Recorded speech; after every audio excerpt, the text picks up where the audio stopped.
Brought you bye Baidyanath शरबत and ठंडाई। ठंडाई शरबत के बिना होली कैसे मनेगी जनाब।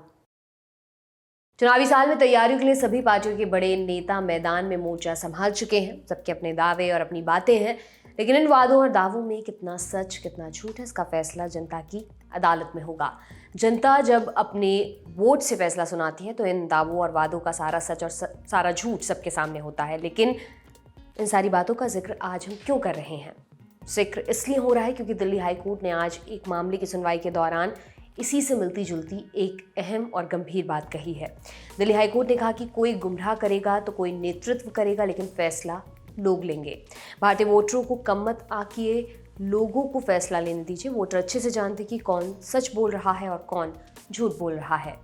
दिल्ली हाईकोर्ट ने सब किस फैसले के दौरान कहा, अब इस पर भी बात कर लेते हैं। दरअसल राहुल गांधी, अरविंद केजरीवाल और अखिलेश यादव के खिलाफ दिल्ली हाईकोर्ट में एक जनहित याचिका दाखिल की गई थी। इस याचिका में नेताओं के सार्वजनिक बयानों को आधार बनाते हुए कहा गया था ये नेता सार्वजनिक भाषणों के दौरान झूठी और भ्रामक बयानबाजी कर रहे हैं, जिसकी वजह से इन पर मुकदमा चलना चाहिए। दिल्ली हाईकोर्ट में 20 मार्च को इस मामले पर सुनवाई हुई। एक्टिंग चीफ जस्टिस मनमोहन और जस्टिस मनमीत प्रीतम सिंह अरोड़ा की खंडपीठ ने याचिका को खारिज कर दिया। कोर्ट ने क्या कहते हुए याचिका खारिज की? कोर्ट ने कहा, देश की जनता जानती है कि कौन उन्हें गुमराह कर रहा है और कौन नहीं।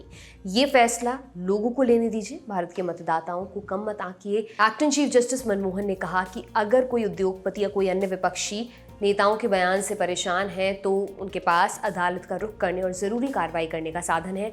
ऐसे में किसी तीसरे पक्ष की तरफ से जनहित याचिका की जरूरत नहीं है। दिल्ली हाईकोर्ट में राहुल गांधी, अरविंद केजरीवाल और अखिलेश यादव पर झूठी और भ्रामक बयानबाजी का आरोप लगा। जो याचिका दाखिल की गई थी वो सुरजीत सिंह नामक व्यक्ति ने फाइल की थी।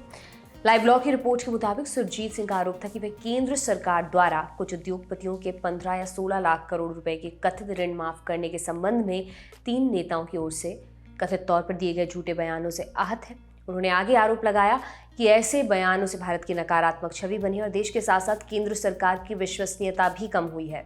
इतना ही नहीं, सुरजीत सिंह ने अपनी याचिका में दिल्ली हाईकोर्ट से मांग की थी कि कांग्रेस, आम आदमी पार्टी और समाजवादी पार्टी अपने चैनल से इन नेताओं के बयानों को हटाए, लेकिन कोर्ट ने इन तमाम दलीलों को खारिज कर दिया। कोर्ट ने साफ तौर पर यह कह दिया कि देश की जनता और वोटर समझदार हैं, वो सच और झूठ समझते हैं, इसलिए आप उनको कम मत समझिए।